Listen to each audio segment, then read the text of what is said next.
Hello everyone. So we are going to do a special limit today, and this is on the topic of rationalization. I'm going to explain the topic here first, and then we can get onto the video and we can do the limit and some integration, and I'll give the required materials at the end. So like another video, you can always know what to do.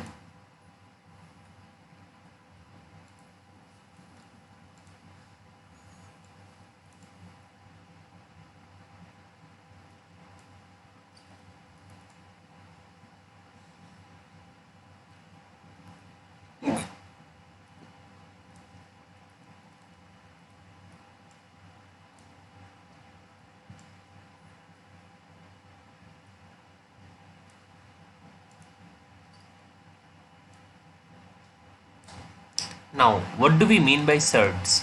Surds are basically given as follows. So root x is a surd, root 2 plus root 3 is also a surd. So you see these irrational numbers which have a square root or a cube root upon them, these are called surds. Okay.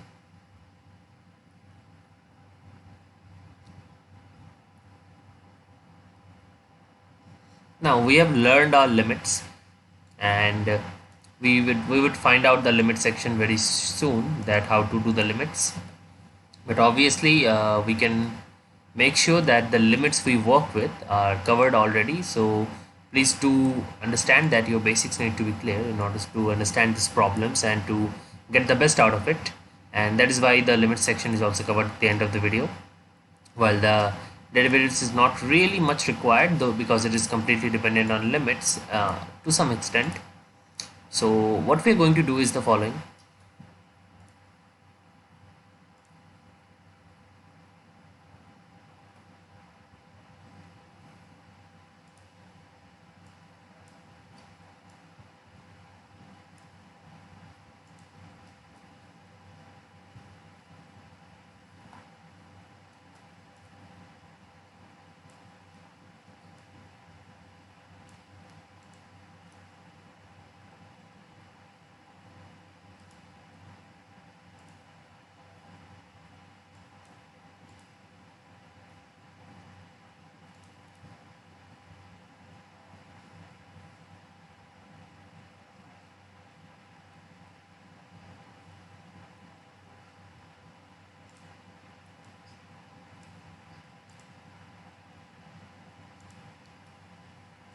So these are the four things. We have like a1, a2, a3, a4, and b1, b2, b3, b4 are four real numbers such that this limit is defined, and we want to find a value for this limit. Okay.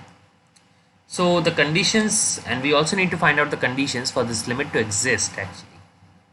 So let us say the limit is L. We need to find the conditions such that L is finite. L is finite and non-zero.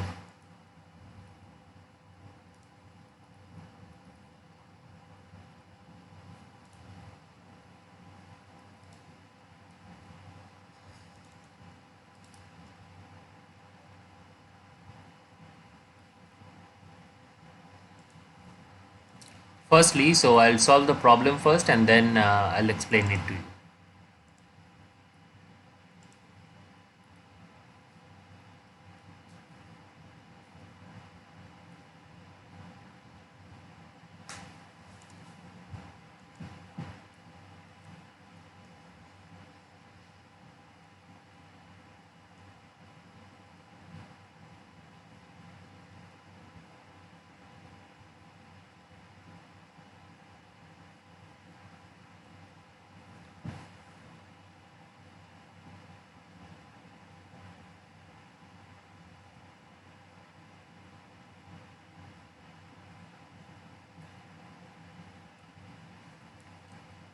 So we are going to multiply by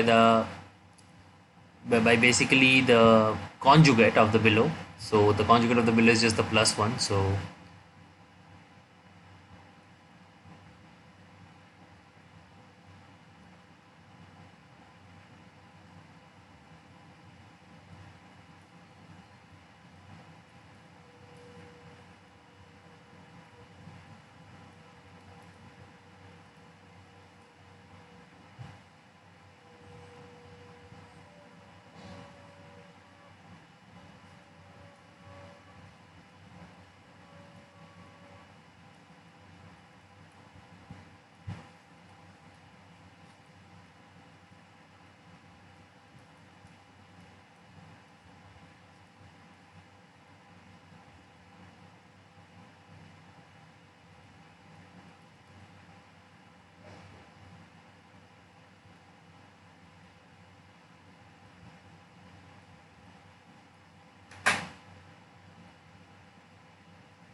Now this would become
now we can do the similar thing with the numerator, and we can multiply by the conjugate, which is a1x is root over a1x square plus b1 plus root over a2x square plus b2, and this would give us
now in the first term what we can do is we can divide by x square up and down to get the following.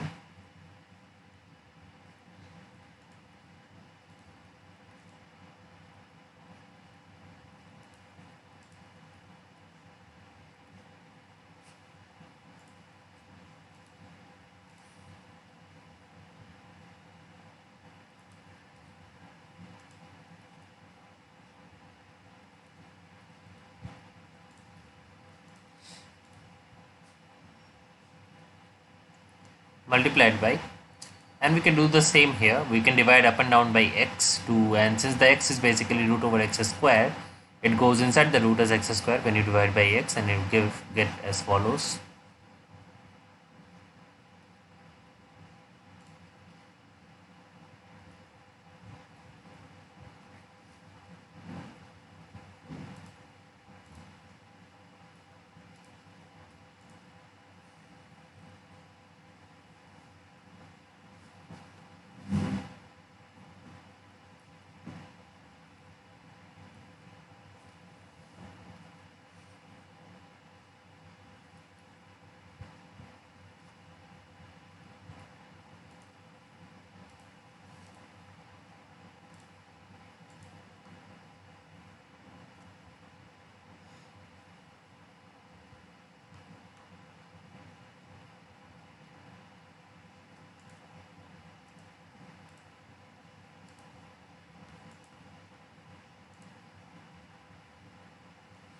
This gives us, since 1 by x square's limit is 0 when x tends to infinity,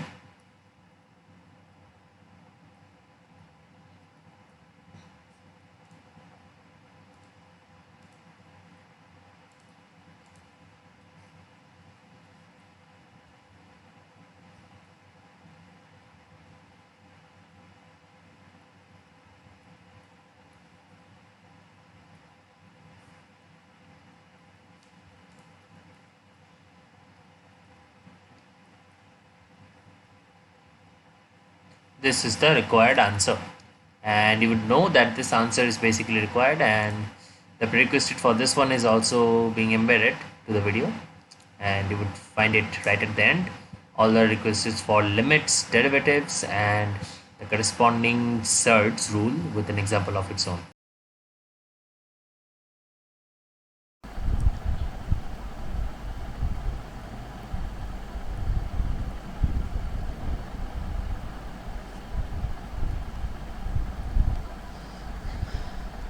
So limits. Obviously, as the name suggests, you might have also seen it before. Limits are a way to find the limiting value of a function at a certain point.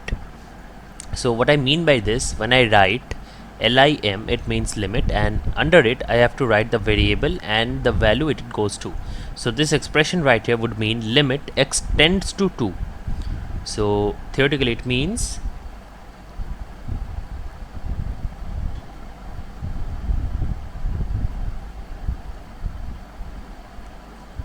this. So in a general way, when x tends to 2, it always means that x not equals to 2. Okay, but it just goes towards 2. So if you can imagine the number line right here and 2 is somewhere around it, let's say this is 1.5 and let's say this is 2.5, then the variable x assumes on these values very close to 2 but never 2 from the left hand side, and it also assumes values from the right hand side very close to 2 but never 2. So the values that this variable assumes goes towards 2 infinitely closer but never actually close enough to be equal, right? In a sense that we can actually evaluate the following thing.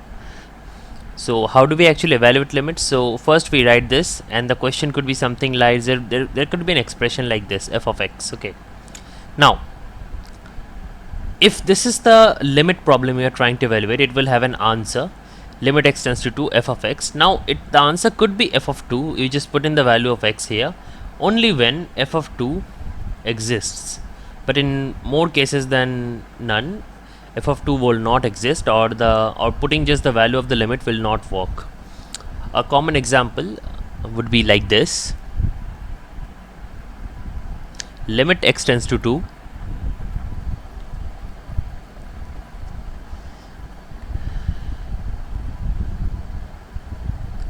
this. So as you can see, if we were to put the value here, it will give us 4 minus 4 by 2 minus 2, or 0 by 0, which is practically undefined. It doesn't make any sense at all. Okay, so therefore, like, this kind of problems need to be handled in a bit more subtle way. What we do here is this: we try to eliminate the factor that's making these zeros come, right? We try to eliminate the factor that makes the function undefined. So here this is the factor, and if you can see, the numerator can actually be factorized, right? How? Limit x tends to 2, x plus 2 whole into x minus 2 divided by x minus 2. And now if I were to say that I can cancel the x minus 2's off, it wouldn't be illogical to ask that why can we cancel them off, because they're literally zeros, right? Because x tends to 2, but then x minus 2, if I put the value of 2, it becomes like 0 by 0, and you cannot cancel off zeros. That would be doing literally the same thing, but in fact we can. This is because, as I said you in the earlier part of this video, that whenever I say x tends to 2, this always implies that x is not equal to 2, right? This means that inside the limiting expression, when I'm not putting the value, inside the limiting expression, we can always cancel off the x minus 2's, because x minus 2 is very close to 2 but never 2. So x minus 2 is never 0 actually, because we still have the limit thing on, right? We have not exactly put the value. At the end we put the value of x into the expression, back into the expression, when the function is defined at that point. But before that, whenever we encounter something like the zeros, like this, x minus 2 divided by x minus 2, where both the terms actually evaluate to 0 if we put the value, you can cancel them off, because inside the limit they are not exactly 0, they are close to 0 but not 0. So this gives you limit x tends to 2 x plus 2, right? And now since this is defined at 2, this is not like undefined or infinity or anything like that, we can actually use the value of x to find out this is 2 plus 2, which is 4, which becomes the answer. Okay, so this is a common way to find out limits. And now let us introduce to some of the more basic limits that we shall be encountering. Firstly, a note on this regard: if you have limit x tends to a, where a is a real number, and x to the power n minus a to the power n by x minus a, limits of this form have a general answer, and it is n into a to the power n minus 1. Okay, as you can see in this example, where we had like x tends to 2, x square minus 2 square by x minus 2. Here n was 2, if you can match, and a was 2 as well. So the answer should have been 2 into 2 to the power 2 minus 1, which is 4. So it's a general answer. And why is it true, I'm not going to explain right now, because for that we need the factor theorem, or we can use the derivative, which is the L'Hopital's rule, which we shall learn after we learn a bit of derivatives. Before that, it's really hard to evaluate harder limits without using the derivative. So this is the basic which we need to learn here about this formula, and let's do a few examples about this. So example 1 would be limit x tends to 2 x cube minus 2 cube, obviously, by x minus 2. This is a direct application. And example 2 would be something like this: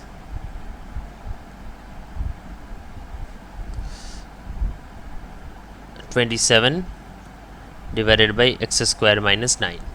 Now let us do the problems one by one. Solution to 1. This is a direct application of the formula, so this is just for practice that you remember what we are doing. So x cube minus 2 cube divided by x minus 2. So you can see the n is 3 here and a is 2 here, so it should be n into a to the power n minus 1, right? This just evaluates to 3 into 2 square, which is basically 12, which is the answer.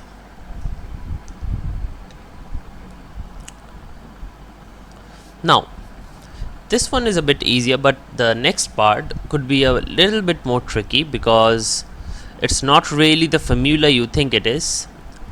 Because limit x tends to 3 x cube minus 27 divided by x square minus 9, right?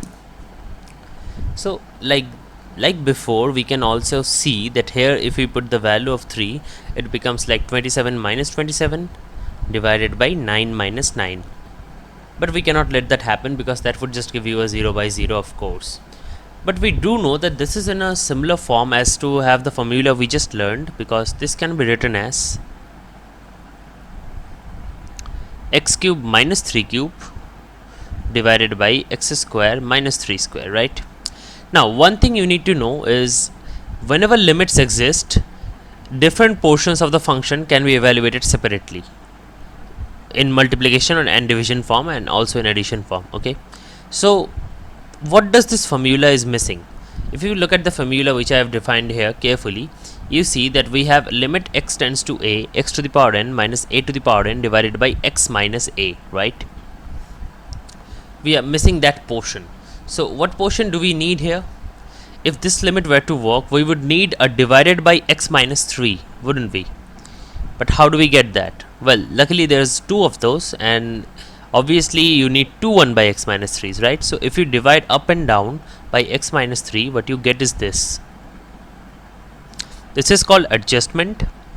So in more cases, we would actually adjust the limits to a known form like this. We just divided up and down by x minus 3, which is obviously within the rules. And then again you can divide by x minus 3, because x tends to 3 implies x is not equals to 3, right? This is very important.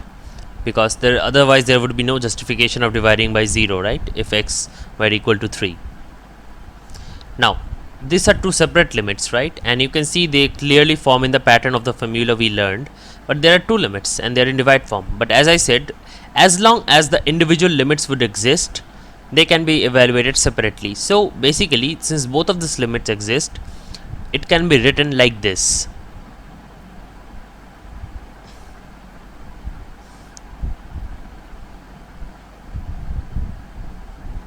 divided by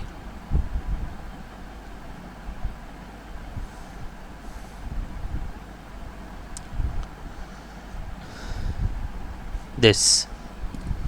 So this would give me like limit x tends to 3 x cube minus 3 cube divided by x minus 3 whole divided by limit x tends to 3 x square minus 3 square divided by x minus 3, right? So this would give me the above portion would be 3 into 3 to the power 3 minus 1, and this one would be n here is 2, so 2 into 3 to the power 2 minus 1, right? So let's evaluate how much that is. This is 3 into 3 square, this is 2 into 3, 3's cancel off, the answer becomes 9 by 2, correct? So this is the answer to our question. So this was a bit tricky, but what I wanted to introduce to you was this concept of adjusting. So we will find limits where we might have to introduce something new in order for it to work, like we just did the 1 by x minus 3 thing here in both the numerator and the denominator. But often more than not, we might have to introduce some things by known formulas we already know, and we have to make them work like that, right? We have to make them in a form we already know. That's what I'm trying to say. This basically is the first formula that I would like to show you, and let's go on to another one. Another formula is limit x tends to 0 ln of 1 plus x divided by x equals to 1. So this is another formula. Here ln means the natural logarithm, and we are saying that as x tends to 0, the limiting value of logarithm of 1 plus x whole divided by x is equals to 1. Now, how to adjust? That's what I'm trying to make sense here. So let's see. How do we do that? If we had the limit like this, limit x tends to 0 ln of 1 plus 2x whole divided by x, how would we evaluate this? Because this exactly doesn't go with our formula, right? But you need to understand clearly what it means here. It means that when the variable goes to 0, if you have logarithm of 1 plus that variable which goes to 0 divided by the same variable which goes to 0, this particular expression amounts to 1. Okay, so it really means here that limit x tends to 0, if you have a 2 here and you just write it like this, this expression in the limiting value should go to 0 or should go to 1. Why is that? Because see, if x tends to 0, you can treat this as an equation here, so 2x will also go to 0. Okay, this is entirely true because x keeps on decreasing and goes to 0, so obviously 2x will also keep on decreasing and go to 0, maybe at a slower rate, but yes, it will go on, right? So this means that we can write this limit as 2 into limit. Even if you want, you can just substitute for 2x as y and then write y tends to 0, or you can just simply write x tends to 0 or even 2x tends to 0, which you should not write once you get enough practice, but for now it's okay. It will give you 2 into 1, which is 2, right? So I hope the idea is clear that how to actually do these adjustments like we did here and like we are doing here. Let's go to another one. Number 3. We can write another formula here, limit x tends to 0 e to the power x minus 1 by x is equals to 1. Well, this is one of the same things. This is another formula, and obviously if you had something like limit x tends to 0 e to the power 3x minus 1 by 2x, let's say, and if we were to evaluate this, obviously we need to get it to this form. Okay, so the power of e and the denominator must be same, and we have the minus 1 as well, so this should be 1 if given a proper adjustment. So firstly, this 1 by 2 here is the constant. We can take it out and write it as limit x tends to 0 e to the power 3x minus 1 by x, and then we can have a 3 here, so that we do a proper adjustment by making the denominator equal to 3x, and this shall give you 3 by 2 because this portion is just 1, right? Right. So I hope you get the idea. Now it's time to prove two of these things. So proof 1,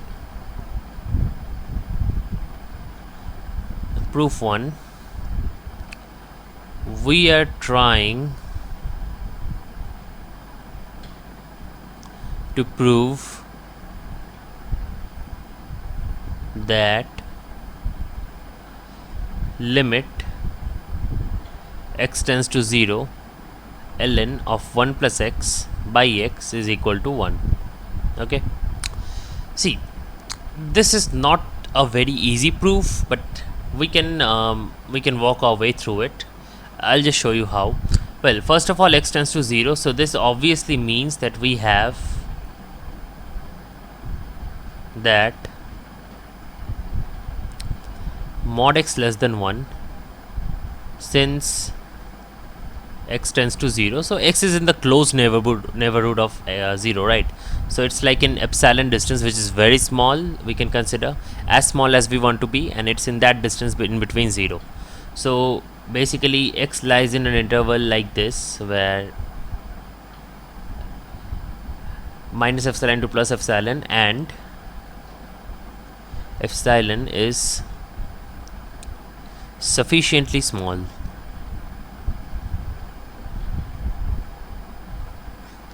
Right? So with this expression in mind, what we can do is we are trying to find a series representation for logarithm of 1 plus x, natural logarithm in fact. How do we do that? Not yet, but let us try to use the theory we have used earlier, which is the Taylor series, right? But in this case we need to find it near 0, so we can use the Maclaurin series directly. We remember that Maclaurin series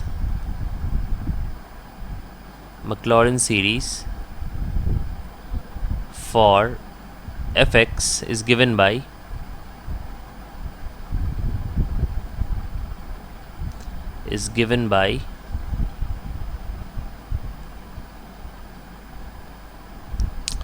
f of x is equals to summation n equals to 0 to infinity nth derivative of f at the point 0 divided by n factorial into x to the power n, right? And here we have mod x less than 1, since we are trying to find it for logarithm of 1 plus x, which is only defined for minus 1 less than x less than 1. Okay, so the only term we need to find is the nth derivative at the point 0. So let us begin and try to see what happens. So firstly, f of 0 should be ln of 1 plus 0, which is ln of 1, which is 0. So the first term is 0, like the 0th term is 0. Okay, f dashed x in fact would be 1 by 1 plus x, and this would mean f dashed 0 should be 1, right? F double dashed x would be minus 1 by 1 plus x whole squared. So f double dashed 0 should be minus 1. Again, f triple dashed x should be 2 by 1 plus x whole cube, and this would mean that f30 is 2, right? So this would is going to give us a pattern very soon if we just continue it for like 3 to 4 terms, because I do not really want to indulge you with the nth derivative formula directly, which we can calculate directly from here, but let's save that for the derivative portion. So f4 of x again would be minus 6 by 1 plus x whole to the power 4, or in other words this is just minus 3 factorial by 1 plus x whole to the power 4. So this was give us f40 equals to minus 3 factorial. Let us do two more terms. f5x would then be the differentiation of this, which would give you another minus, it will make it a plus, and it will be 4 factorial by 1 by x to the power 5, which would give me f5 of 0 equals to 4 factorial. And similarly f6 of x should be minus 5 factorial, judging by it. It should be minus 5 factorial by 1 plus x whole to the power 6, and this should be equals to minus 5 factorial, right? So as you can see, for the even number of even order of derivative, we have a negative factorial, one less than it, and for the odd we have the positive factorial but one less than the derivative. So we can write that ln of 1 plus x, by the Maclaurin series definition, it should be f0 plus x into f dash 0 plus x square by 2 factorial into f20 plus x cube by 3 factorial into f30, and so on, right? Now once we start putting in the values, we see that f0 is 0 and f dash 0 is just 1. For the even one it's negative, if you remember, so it's not plus, it's like minus x square by 2 plus x cube by 3 factorial into 2 factorial minus x to the power 4 by 4 factorial into 3 factorial, and so on. Remembering that 3 factorial is just 2 into 3 into 2 factorial, so the 2 factorial will cut off and 3 will remain.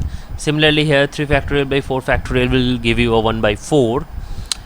Continuing in this way, we get the series as x minus x square by 2 plus x cube by 3 minus x to the power 4 by 4 plus x to the power 5 by 5, and so on. So this basically right here is the Taylor series expansion for log of 1 plus x at the point x equals to 0. Now we want to see that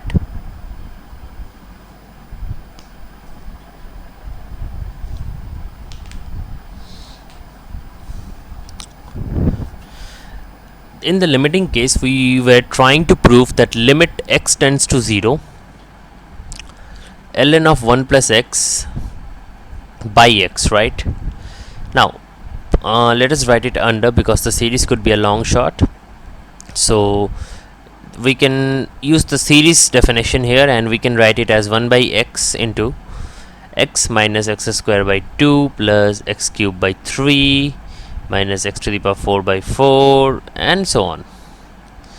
Now since we know that x tends to 0 means x is not equal to 0, we can divide by x and we can find that the answer is 1 minus x by 2 plus x square by 3 minus x cube by 4, and so on, right? Now as I know that we can always put the value of the limit whenever the function is defined, here we just have a bunch of plus and minuses, obviously infinitely many of them, but we can write this as 1 minus limit x tends to 0 and then x by 2 minus x square by 3, and so on, okay? But all of these terms will be 0, because when you put in x equals to 0, it doesn't matter how many of them are infinitely many zeros add up to zeros only, so the answer would be just 1 minus 0, or which is 1, and thus we have proved our limit, right? A similar argument can be made for the next one, where we are trying to prove this, where we are trying to prove limit x tends to 0 e to the power x minus 1 by x equals to 1. So starting with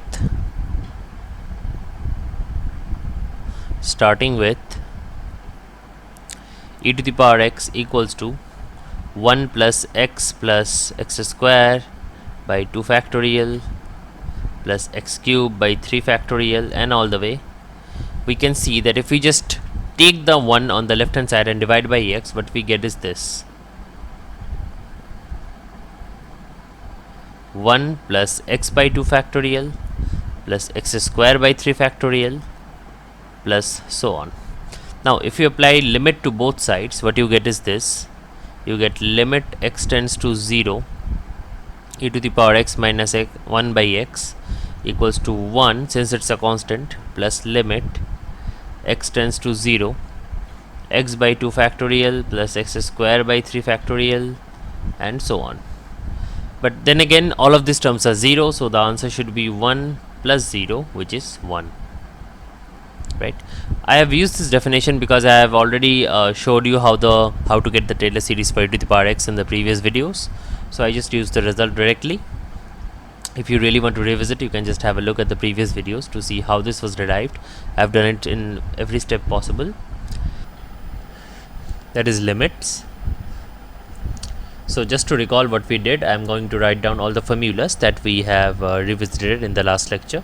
And I also gave you proofs. I have used the Taylor series and Maclaurin series, which actually would be covered in the differentiation section, but since I have already introduced you while dealing with the probabilities, we can use it for now, but we will formally prove it in the differentiation section and use it there and know more about it in detail. But for now, actually not much of it is required in the probability course. That is why I'm skipping the details and coming to you right with the formulas and the main parts. So here's a recall of what we did in the last one, and it would be required in this section too as well. That is why it's better to write it up. So here are the 3 formulas.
So these are the 4 formulas that we have used, right? So we are trying to actually use them in this lecture as well, because obviously we are going to introduce a bunch of new formulas in this one, which we'll be trying to understand how to do. And in this section, the new parts that we will be knowing will also be considering of obviously these 4 formulas, but then again the new things, the number 5th would be limit x tends to 0 sine of x divided by x, and this limit would be equal to 1. Now I will prove it obviously afterwards, but now let's just focus on the result.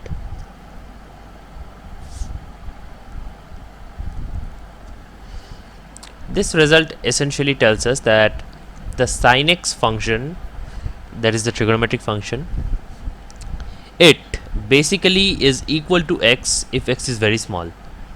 So all of these limits, they actually give you an approximation. If you hadn't noticed, what it says is that when x is very small, what happens is e to the power x minus 1 is almost x, or in other words, e to the power x can be approximated as 1 plus x when x is very small. So x is like very small. Okay. Similarly, for this one, we can also say that log of 1 plus x can be directly approximated by x when x is very small. By very small, I mean that x is around the range of x is like less than or equals to 10 to the power minus 9 or something like that. And similarly here, we also say that sin x is an approximation to x. Okay, or the approximation to sin x can be written as x when we have very small values of x, such as, like as I said, 10 to the power minus 9, 10 to the power minus 10, and so on. So this limit formulas also give you an approximation on what to do, and we would like to use this formula as follows. So suppose you have limit x tends to 0 sine of 2x by x. So as before I have told you in the adjustment section, we need to have a 2x in the denominator so as to adjust it. So we can write this as sine of 2x by 2x equals to 2, right? Okay, so another example would be limit x tends to 0 sine of 3x divided by sine of 2x. Now you have done one of these problems in the last video, but if we do not actually recall it, we can directly use the concept behind it. That is, what we need to do is to make this limit work, to make the sine 3x work, we need a 3x dividing it, right? So just forcefully add the 3x like this into 3x, right?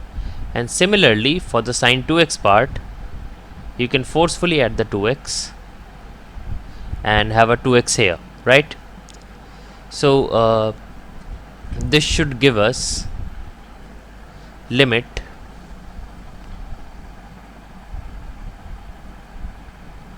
x tends to 0 sine of 3x by 3x, and as I've already said that individual limits will can be evaluated separately as long as they are existing and they're finite, like this, and multiplied by, we have another limit which is the extra 3x and 2x, like this, right? Okay, so this basically amounts to the part where we have limit x tends to 0 sine 3x by 3x will be 1, and this would be 1, and this would be 3 by 2 into 1 by 1, where this limit evaluated to 1, this limit evaluated to 1. So this would essentially give you 3 by 2. We can come to a general conclusion on this part, that whenever we are trying to evaluate a limit of this kind,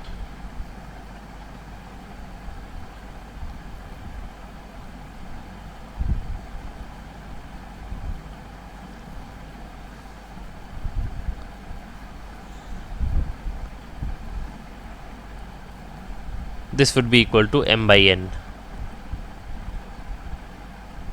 and we can without loss of generality add the part that m by n where n is not equals to 0, right? Yeah. So this all in all is the basic fundamental difference in the whole thing. Now what we can do next is to try and prove this formula. We can prove it as follows, and then again we would again need the series definitions and everything, so I'm going to do that.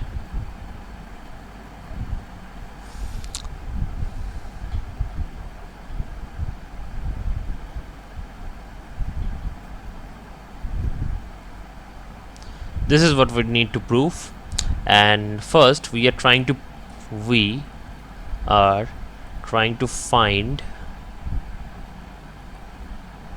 the expansion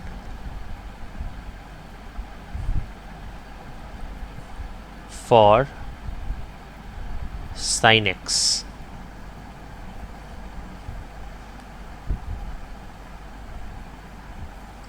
Right. So we're trying to find the expansion for sin x, and to do that we again need to consider our Maclaurin series, which is like sine of x should be equal to n equals to 0 to infinity fn 0 by n factorial into x to the power n. In this case x belongs to R because the sin x is defined and convergent for all values of x. So here fx is obviously sin x, so here f of x equals to sin x, and we would try to find the different derivatives of this. So let us start with the first one. F of 0 is 0, right? Now f dashed x would be cos x or cosine x, and f dashed 0 would be 1. So this is a general thing that sine of 0 is 0 and cos of 0 is 1. Okay, we are just using that fact. Now the derivative of cos x again would be minus sin x, and this would give us f double dash 0 equals to 0. Then again f triple dash 0 triple dash x would be minus cos x because the derivative of sin x is just cos x, and f30 would be equal to minus 1, while f40 and minus this would be again sin x, f40 would be 0, and f5 would be same as f1. So you can see the first four coefficients are as follows. So the coefficients repeat itself and they are periodic in the order 0, 1, 0, minus 1. These are the first four coefficients and this will repeat itself, right? So in that way we can write the Taylor series for sin x as follows. Sin x would be equal to 0 plus 1x plus 0 x square by 2 factorial minus 1x cube by 3 factorial, and then again 0x to the power 4 by 4 factorial plus 1x to the power 5 by 5 factorial plus 0x to the power 6 by 6 factorial minus 1x to the power 7 by 7 factorial, and so on. Evaluating this, actually what we get is x minus x cube by 3 factorial plus x to the power 5 by 5 factorial minus x to the power 7 by 7 factorial, and so on. So we see only the odd powered x terms remain here, and we can write this as a series as follows. Summation n equals to 0 to infinity minus 1 whole to the power n x to the power 2n plus 1 divided by 2n plus 1 factorial. This is the Taylor series representation of sin x around 0. Now from the series itself it is quite clear that sin x upon x would be equal to 1 minus x square by 3 factorial plus x to the power 4 by 5 factorial, and so on, right? So if you had to apply limit to both sides of this equation, sine of x by x, it would be 1 minus limit x tends to 0 x square by 3 factorial minus x to the power 4 by 5 factorial, and so on. It would be 1 minus 0, or it would be 1, right? Okay. So this would give me the result that I wanted to prove, that limit x tends to 0 sin x by x is 1, and we have seen a few results where we can use it as well. Now let's do a problem. What if we had limit x tends to 0 log of 1 plus sin x by 2x. what would this limit be equal to? Now, at first glance, the limit looks like a much more complex version of what we have learned till date. But then again, if you remember how to adjust things, we can easily do it. Well, I'll tell you how to do that. See, this is an example where we actually have to use the fact that the limit can go inside. This limit operator can go inside. It's basically like a wall bang. You can go inside functions, you can operate on functions there and then just come back, So what we try to do here is this. We will be trying to adjust every part. So we start off with the first anomaly. Obviously we needed to have log of 1 plus x, which is in the formula, which is the formula that you've learned, that log of 1 plus x whole divided by x would be 1 when x tends to 0. But instead we have a sin x. So we forcefully add a x here and multiplied by what remains is sin x by x, right? Similarly here we have 2x.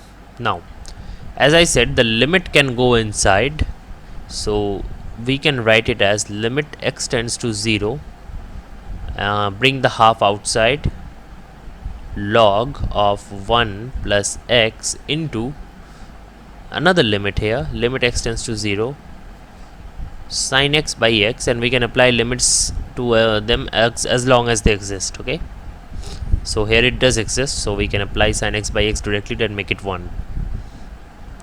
So it will become half limit x tends to 0 log of 1 plus x into 1 here, right? Because the limit exists and sin x by x is 1. So now you see it has become a much more easier task for us because it's just the formula and we can easily see the value of it. Log of 1 plus x by x, this is 1, so the answer will be 1 by 2. So problems like this can be evaluated just using this adjustment technique, where you need to adjust every term and you need to find what corresponds this, what relates this with the formula that we were working on. If we are able to do that, I think there won't be any problem in limit that can't be solved, right? Okay, so this gives us a basic idea. Now let us do some tricky problems, starting off with the first one.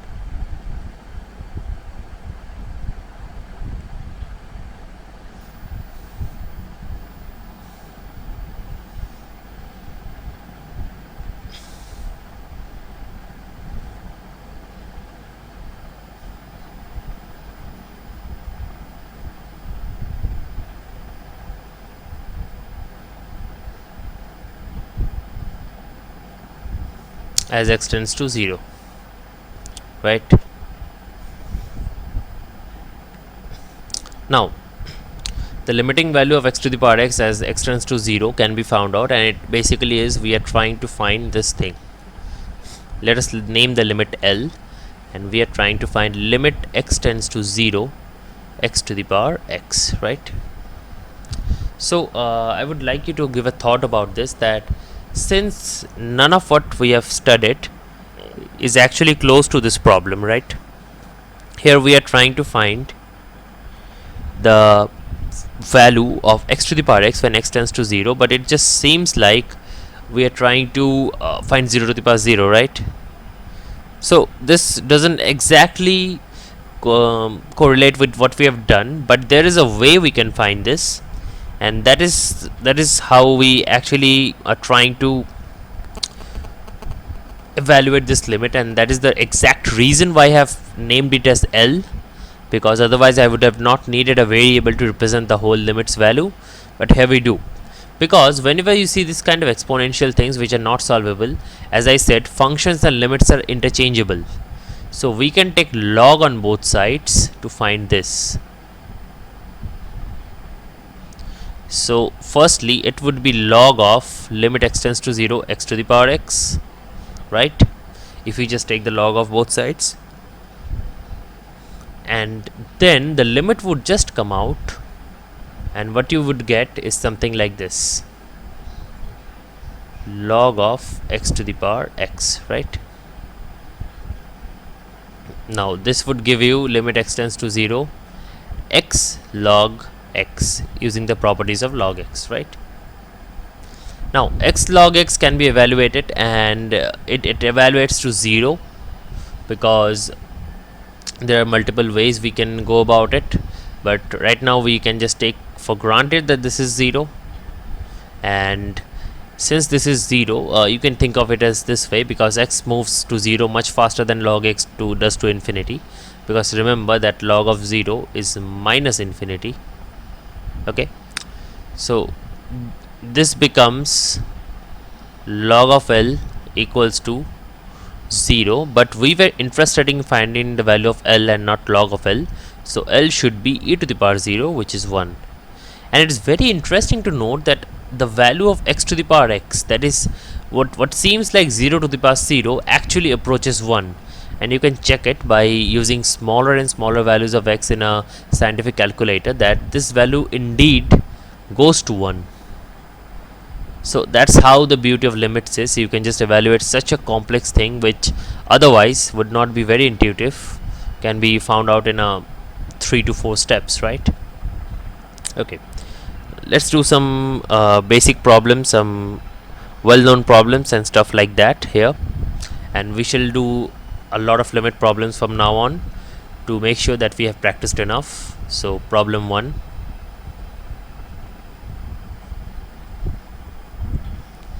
find the limit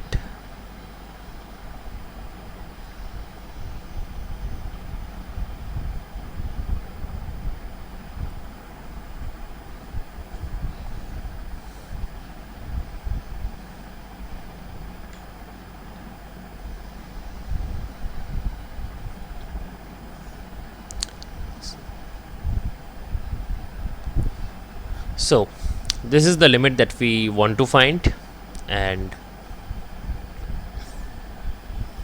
let us try to find it using what we have learned. So the problems I'm going to give is not really based off on all the formulas that we have learned, because we will do problems on that once we are in the derivative section. But for now, for the general limit problems which we need to learn, because otherwise we won't be able to understand derivatives properly, and if we do not understand derivatives properly, we won't be able to understand integration at all. And through integration is the only way you can do continuous random variables and all the other stuff in probability and statistics that are in advanced level. You need to have a very good grasp of calculus. So solution for this, so note that we are trying to find this limit. We can obviously try inputting in 2, but doing so you would find that you would get a form of 0 by 0, which is very obvious because that's what you usually get. So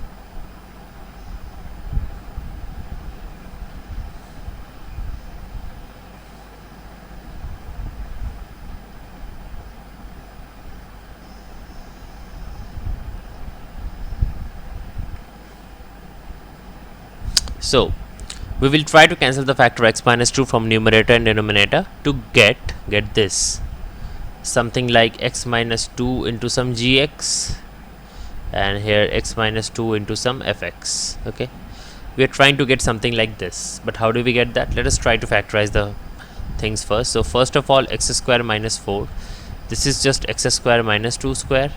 This will become x minus 2 into x plus 2, right? Next comes x square plus x minus 6. This is just x square plus 3x minus 2x minus 6.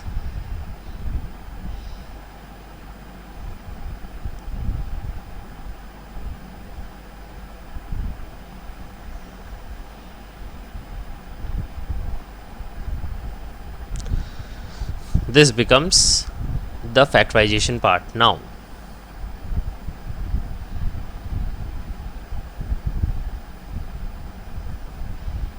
the limit L then becomes limit x tends to 0. In the numerator we have x minus 2 into x plus 2. and the denominator we have x minus 2 into x plus 3, right? And I think the limit was x tends to 2. So this will become, after cancelling of the factors, we get limit x tends to 2 x plus 2 by x plus 3. This would give me 2 plus 2 by 2 plus 3, and this should be 4 by 5 or 0.80. This is the answer to the question, right? Okay, let us do the next one. So I hope this was clearly understandable. Problem 2. Okay, the problem 2 is something like this. Find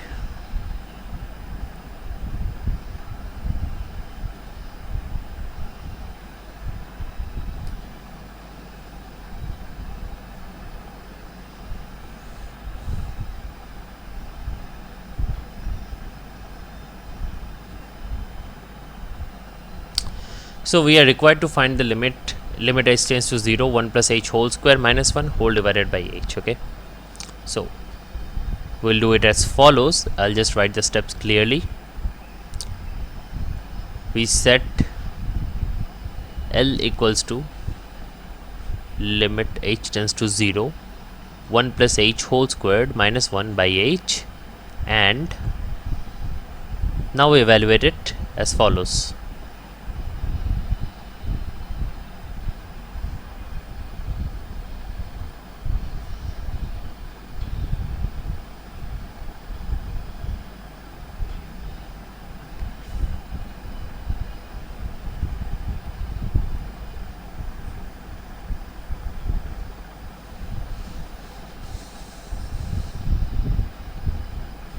So we use the formula. Now we broke it down, and now we can just use the ones cancel off.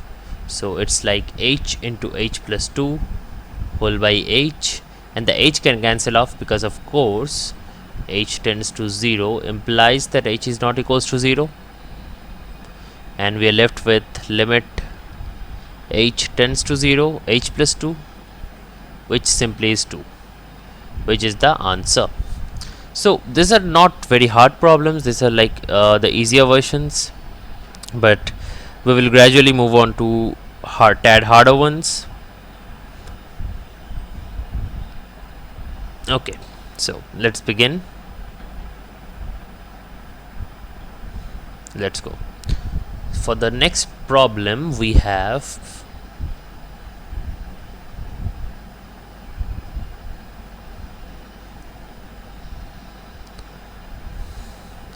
limit x tends to 0, root over of x plus 2 minus root over of 2 divided by x. So now this is one of the unique problems that we have not done yet. It's a limit problem involving surds, right? So as usual, if you just put in the value of x as 0, you see that the numerator becomes just root 2 minus root 2, which is 0, and the denominator also becomes 0. So that should not do it. So instead what we can do is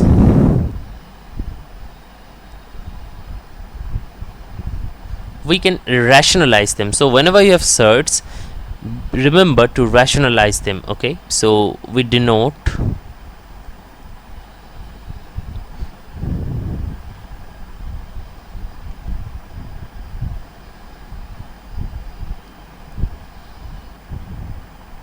and therefore L should be equals to limit x tends to 0. It's always a good idea to like give a name or a variable representing your limit. So it's root over x plus 2 minus root 2 divided by x, and this shall give us limit x tends to 0.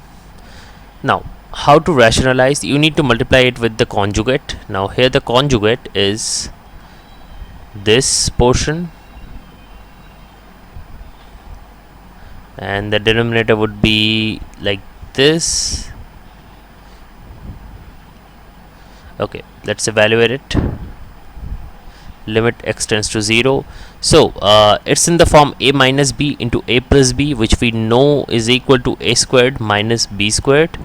And whenever you have a square root and you square it, obviously the square root just gets cut off and the expression inside just comes outside. So it's basically root over of x plus 2's whole square minus root 2's whole square divided by x into square root of x plus 2 plus root 2. Do not worry about what will happen in the denominator just yet. So we should always continue doing it and the problem will solve itself. So here it becomes x plus 2 minus 2 divided by x into root over of x plus 2 plus root 2, right? Okay, this 2 and 2 will cut off and you will get x by x into root over of x plus 2 plus root 2. Now this x's in the numerator and the denominator can cut off, because obviously x tends to 0 would imply x is not equals to 0. It's a valid operation, and thus we have limit x tends to 0 1 divided by root over of x plus 2 plus root over of 2, right? And this should give me, when I put the value as root 2 plus root 2, which is 1 by 2 root 2, which is the answer to our question, right? So just to revisit, what we did here was to multiply with the conjugate. So remember this as a thumb rule. Whenever you have either in the complex number section or in this limit section involving surds, in any case, whenever you have a surd in a numerator or a denominator, you would always like to rationalize it by multiplying it with the conjugate, right? So finding a conjugate is not really the hardest thing, because if you know about surds, you know about conjugates too. It's basically a 8th or 9th standard thing. But yes, you can multiply with surds to get a lot of answers like that. Okay, so let us do another one.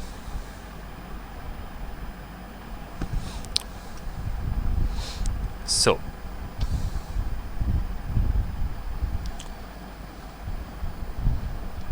problem 4 would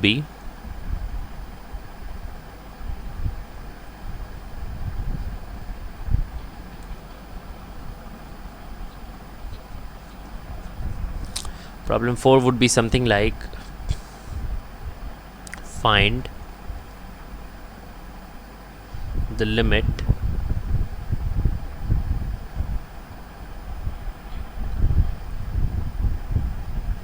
x tends to infinity e to the power x plus e to the power minus x by 2 plus e to the power x. Now this is a special limit because firstly it's an improper limit where the value of x is not really a function or a number that you have been pretty much been used with, but it rather is infinity, where you just know the notion of infinity. So here the things becomes a little bit more complex than before, but we can handle it, and I'm going to show you exactly how do we do it. So let's do it. Let us name the limit L first. So in the solution I will denote the limit by L, and we have to note a few things like e to the power x when limit x goes to infinity, and when I say infinity I mean positive infinity, honestly. So when this happens we give the answer as plus infinity, right? But if it is like limit x tends to infinity e to the power minus x, then the answer becomes 0. Okay, so like these are some of the things that we need to understand in order to do this problem. So let's begin. L equals to limit x tends to infinity e to the power x plus e to the power minus x by 2 plus e to the power x, and what we can do is we are trying to convert them into as much e to the power minus x's as possible, and because in that way we will get a notion of 0, which is at least a number we can work with, and we cannot actually work with infinity, right? So dividing up and down by e to the power x would be something like this.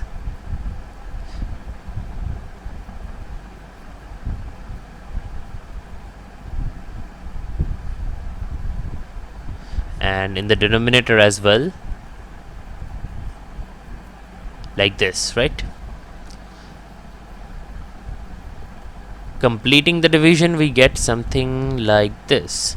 So e to the power x by e to the power x would be 1, and this should be e to the power minus 2x. Similarly, it should be 2 e to the power minus x plus 1, right? Now, since we know x to the limit x tends to infinity, e to the power minus x is 0, and so would be e to the power minus 2x. So this would give us 1 plus 0 by 2 into 0 plus 1, or 1 by 1, or that is 1, right? So let us do another problem of the same kind. Problem 5.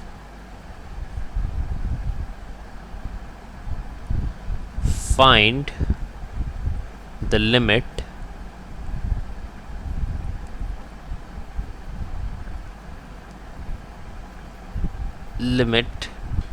s tends to infinity, s to the power 4 plus s square plus 13 divided by s cube plus 8s plus 9, right?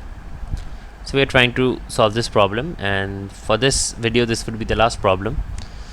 So as you can see, like, this problem again has the notion to deal with infinity, and that is why we are trying to understand how to find this problem. So a possibility which we have to be open with is that in problems of improper limit, the answer may as well be positive infinity or negative infinity as well. So it is not necessary that you always have an answer which fits like the beauty of the problem, like let's say 1, 2, 0, 0.5, or a real number.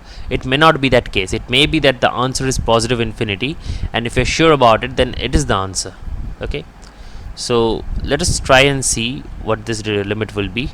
So denote the limit by L as usual.